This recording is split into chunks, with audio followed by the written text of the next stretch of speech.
News, आवाज महाराष्ट्राचा। मालमत्ता गुन्हे विरोधी पथकाची उल्लेखनीय कामगिरी। भर दिवसा पिंपरी मार्केट येथे व्यावसायिकास दुकानात घुसून जबरी चोरी आणि गोळीबार करणाऱ्या आरोपीला पथकाने अवघ्या काही दिवसात गजाआड केले।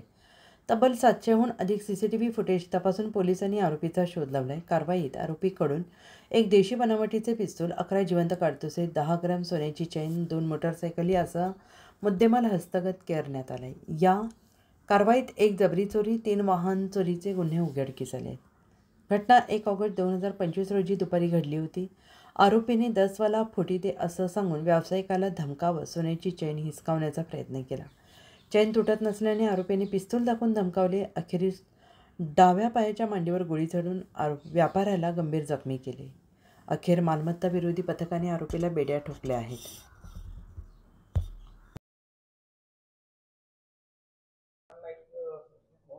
गुन्ह्यामध्ये जे आहे रवी पुजारी गँगचा जो सूत्र आहे त्याला ताब्यात घेण्यात आलेला आहे। काय आहे संपूर्ण? 1 तारखेला 1/8ला दुपारी 1 ते 2च्या मध्ये जे ओमकार जनरल स्टोअर्स आहे, जे की पिंपरी गावामध्ये आहे, बाजारपेठेमध्ये आहे, तिथे फायरिंगची घटना घडली होती।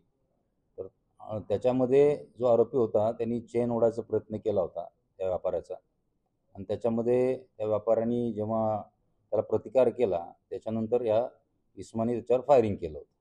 आणि त्यांनी जवळपास हेल्मेट घातलेलं होतं, काळं जॅकेट घातलेलं होतं आणि मोटरसायकलवर होता तो। आणि त्यांनी आधी येऊन दुकानात फ्रुटी आहे का असं विचारलं। दुकानदार फ्रुटी देत असताना ह्यांनी मग बंदुकीचा धाक दाखवून त्याची चेन घ्यायचा प्रयत्न केला, पण दुकानदाराने बऱ्यापैकी प्रतिकार केला। त्याच्यानंतर मग हा पळून गेला। तर ह्याचा शोध आमचे जे PI ढमाळ आणि त्यांची टीम आहे त्यांनी CCTV फुटेजच्या आधारे त्याचा शोध घेतला।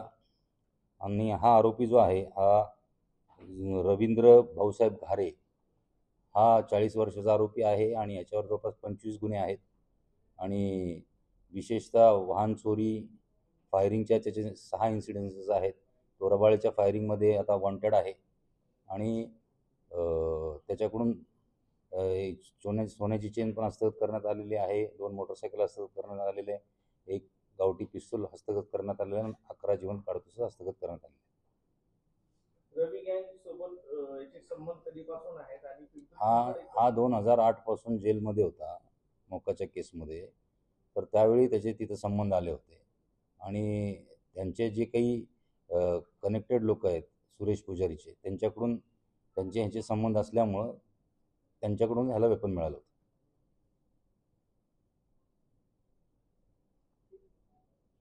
पुणे तसेच पिंपरी चिंचवड आणि महाराष्ट्रातील महत्त्वाच्या आणि ताज्या बातम्या पाहण्यासाठी महाराष्ट्र 18 न्यूज चॅनलला YouTube वर सबस्क्राईब करा आणि बेल आयकॉन प्रेस करा।